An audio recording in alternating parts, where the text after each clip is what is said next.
Welcome to lesson 2. In this lesson, we're going to get our Serverpod project set up, understand the folder structure that powers the web server, and by the end, we will have the web server running locally and responding to its very fast HTTP request. So let's get into it. Before we create the project, let me make sure we are all on the same page. So this tutorial assumes you already have the following installed on your machine: Flutter, Dart, and Docker, because Serverpod uses Docker to run PostgreSQL locally, and the Serverpod CLI as well. So if you do not have the Serverpod CLI installed yet, you can install it manually by running this command in your terminal, which is dart pub global activate Serverpod CLI. Or install datform, which not only pre-checks if you have the prerequisites, but also installs Serverpod for you automatically. So head over to datform.dev/download. Now, let's create our project. Open datform and create new project by simply setting the name of the project, which in our case is App Analytics, and set where the directory path will be. Then click Create. Datform will now scaffold the entire project for you. This takes a moment because it is setting up 3 Dart packages at once. When it is done, we can proceed to open VS Code from Datform, and you will see a folder called App Analytics with 3 subfolders inside it. So let's go ahead and look at it. Let me explain what each does. So App Analytics server is your backend. Everything we do with a web server in this tutorial will live inside this package. This is where you define your endpoints, your database models, your business logic, and your web routes. Then we have the App Analytics client, which is a package that Serverpod auto-generates for you. It contains the Dart client code that your Flutter app uses to talk to the server. So you never edit this manually. Serverpod regenerates it every time you run code generation. Then we have App Analytics Flutter, which is your Flutter application. For most of this tutorial, we'll be focused on the server package, but later, when we build the Flutter web dashboard, we'll also work in here. Now, before we look at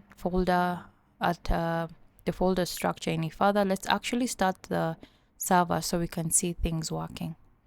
So over at Datform, all you need to do is click Start Server. You should see output in your terminal that includes the Serverpod, where the Serverpod is listening to, which is 8080, that's the API server, and the web server, which is listening to port 8082. So this is exactly what we talked about in lesson 1, 2 servers, 2 ports. Port 8080 is your API server and port 8082 is the web server. So both are running right now from the single Dart process. Now let's look at the folder that matters most for the web server. Open an App Analytics server in your code, in VS Code in our case. Look inside the root of this package and you'll see a folder called Web. This is a web server's home.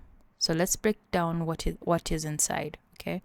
So the static folder is where you put files that the browser downloads directly without any server processing. So things like CSS style sheets, JavaScript files, images, fonts. When the web server receives a request for static logo.png, it goes into the web folder in the static folder and finds logo.png and then sends it back directly. Then we have the templates folder, which is where you put HTML template files when you want the server to generate HTML dynamically. For example, rendering a page that shows data fetched from your database. So we will see this in lesson 10 when we cover server-side rendering with Mustache templates. Later in the series, we'll also add a third folder here, which is the app folder, and it's already added, but we're going to interact with it. The app folder is where we will copy the output of Flutter build web when it is time to serve our Flutter dashboard. Serverpod does create this folder for you, so all you have to do is now be ready to deploy your Flutter web app after building it. Now, let's open the lib folder in the server.dart file and inside the server package. So this is the entry point of our Serverpod backend. This is where routes get registered. So let's look at what it already has in here. So we already have web server routes that have been added automatically, and we'll get to add ours as well. So notice that pod.webserver.addRoot, this is how you register routes on the web server.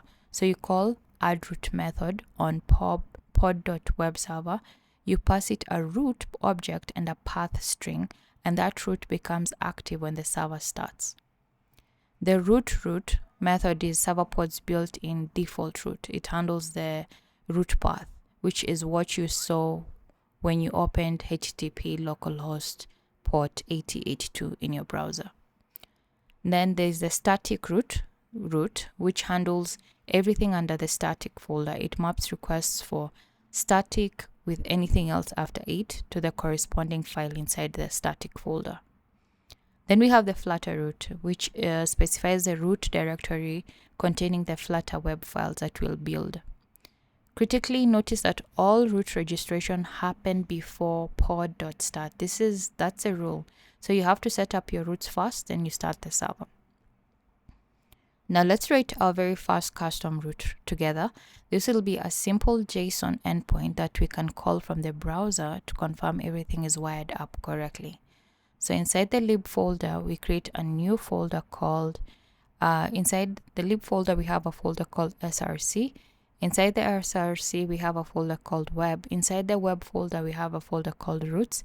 And inside here, we're going to create a new file called analytics root.dat. This is just, now let's write the code. Okay, let me take you through on what we're doing. So we're creating a class called analytics root that extends root. This is a base class from Serverpod that every web server root extends. Then the handle call method is the one we override. It's called every single time a request comes in that matches this root's registered path. Then it receives two parameters, the session object and the request. The session is your connection to everything Serverpod, the database, the logger, the cache, the authenticated user, if there is one. The request is the incoming HTTP request. It gives you the method, the URL, the headers, the body, and the query parameters. So we are returning response.ok, which sends back an HTTP 200 OK response. And inside it, we use body.fromString to set the response body to a JSON string. So we pass the MIME type as mimetype.json so that the browser knows to interpret it as a JSON. Now, let's go back to the server.dat and register this root and this import at the top. So we import our analytics root.dat file. And then before pod.start, we add our root. So we say pod.webserver.addRoot. We call our class and then we define the string path. So the server.dat should look something like this, where we have our added root and before our pod.start method. Now all we have to do is go back to that form, we stop the server, then we start it again. And now we can open our browser and go to localhost port 8082 /API/analytics. And we should be able to see the JSON string that we set that says, "Welcome to App Analytics API." That is our first web server root, live and responding. So you have confirmed that the web server is running. The root is registered and it can return a JSON response. Now, let's quickly recap what we covered in this lesson. We created our App Analytics Serverpod project using that form. We learned that the project generates 3 packages, server, client, and Flutter. We explored the web folder structure inside the server package. Static assets go in web static, HTML templates go to the templates folder, and later our Flutter web build will go to the app folder in the web folder. We looked at how roots are registered in server.dat using pod.webserver.addRoot method, always before the pod.start method.